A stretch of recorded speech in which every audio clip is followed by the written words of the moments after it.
Shoutout nga pala kay Fritz si Ruth Asoy bumili ng sapatos at maraming salamat sa iyo kaibigan. Hamstring strain na grade 2 ni Gordon na naglaro laban sa OKC, kinumpara sa hamstring strain na grade 1 ni Curry na halos hindi naglaro sa buong series. Delobyo ang mararanasan ni Edwards sa player na ito ng Nuggets. At may bagong lumabas na balita kay Giannis.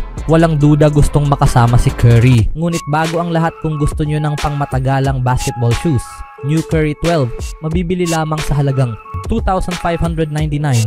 I-click lamang ang link sa comment section. Si Aaron Gordon ay karapat-dapat bigyan ng malaking pagkilala sa kanyang paglalaro sa kabila ng injury para sa Denver Nuggets noong Lunes. Na-strain ni Gordon ang kanyang hamstring sa Game 6 ng Western Conference Semifinals laban sa Oklahoma City Thunder.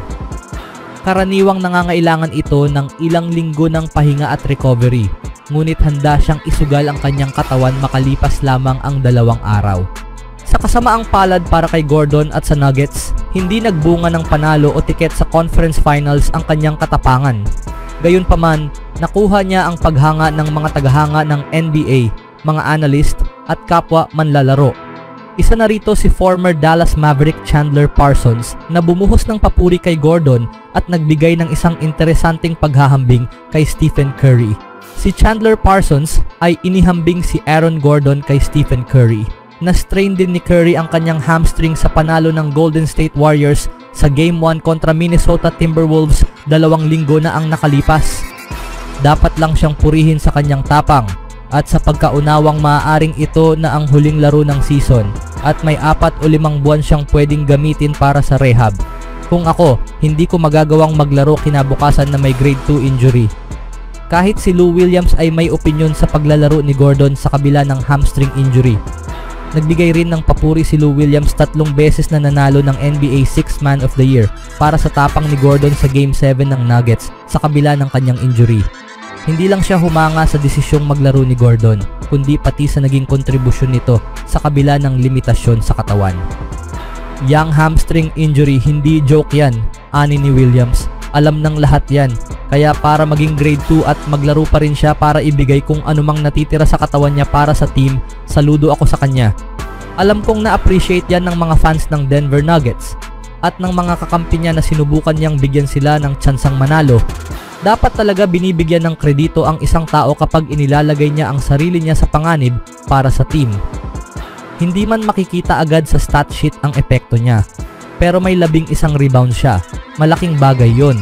Malaki ang respeto ko sa kanya sa pagbibigay ng effort para maging impactful kahit may iniindang injury. Anong masasabi niyo mga kaibigan sa katapangan ni Gordon? Sa ibang balita naman, ang Paycom Center ay mag-iingay para sa pinakahihintay na laro sa NBA playoffs mula pa noong 2012 season. May bagong pagkakataon ang Oklahoma City Thunder na makamit ang pwesto sa NBA Finals simula Miyerkules.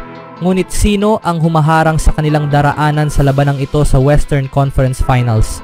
Ang hindi inaasahang pananalakay ng Minnesota Timberwolves. Nakabawi na ng lakas ang T-Wolves, lalo na matapos nilang talunin ang Golden State Warriors sa 5 laro. May 3 dahilan na ang Minnesota kung bakit posible nilang gulatin ang OKC. Gayunpaman, may sarili ring mga dahilan ang top-seeded Thunder kung bakit sila ang paborito sa laban. Lalo na kung susuriin ang mga roster mula taas hanggang baba. Napuno ng star power ang sahig sa Paycom at sa Target Center. Sina Shai Gilgeous-Alexander at Anthony Edwards ay parehong kandidato para sa Most Valuable Player.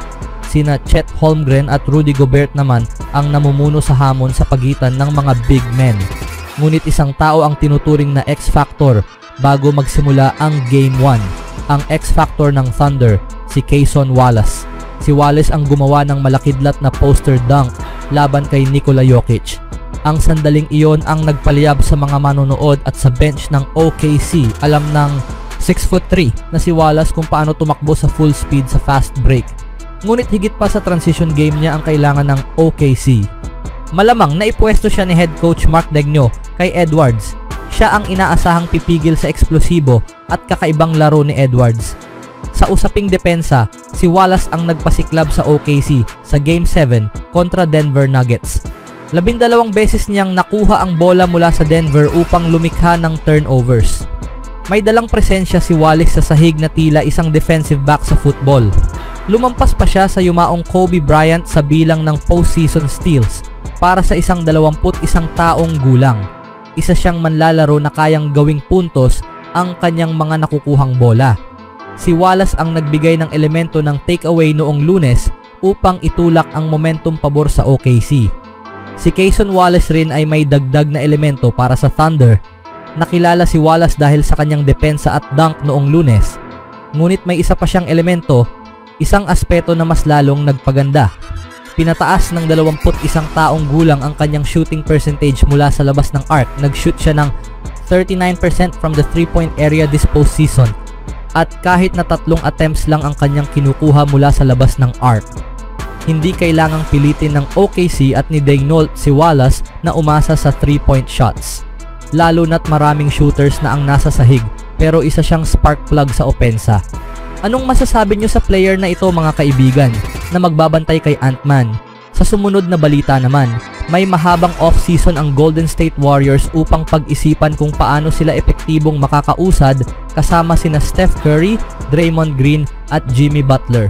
May iniisip na si Curry tungkol dito.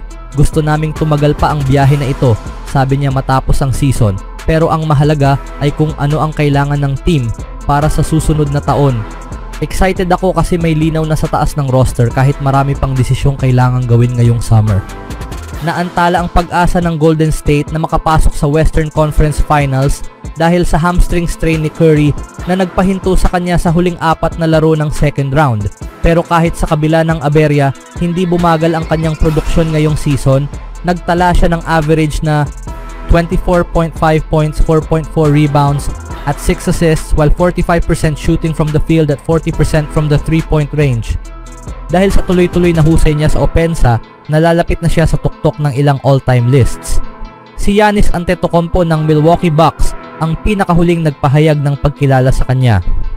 Sila ni Damian Lillard ang pinakamahusay na shooters of all time, isinulat ni Antetokounmpo sa X, former Twitter. Naglaan si Antetokounmpo ng ilang oras noong araw ng Linggo upang sagutin ang mga tanong ng fans, mula sa opinyon niya tungkol sa pizza hanggang sa paborito niyang lungsod na paglaruan kapag nasa road game. Ilang beses na nabanggit si Curry at isinama pa siya sa all-time starting 5 ng sentro. Habang naghahanda ang Warriors sa isang off-season ng pagbabago, si Curry marahil ang magiging pinakamatatag na bahagi ng kanilang pundasyon. Wala mang pasabog na sinabi si Antetokounmpo tungkol sa star ng Warriors, pero kung may duda man sa kanyang tibay o longevity, nabura na ito. Ang tanging hangad na lang ni Curry, manatili rin sana ang kanyang kalusugan. Ipinagpapalagay at pinaniniwalaan namin na kaya naming manalo ng lahat kung kami naging malusog, anya, pero kailangan mo ring magpatuloy. Kung iisipin mga kaibigan, paano na lang kaya kung may kasamang Giannis na ang Warriors sa susunod na season? Ano sa tingin nyo mga kaibigan?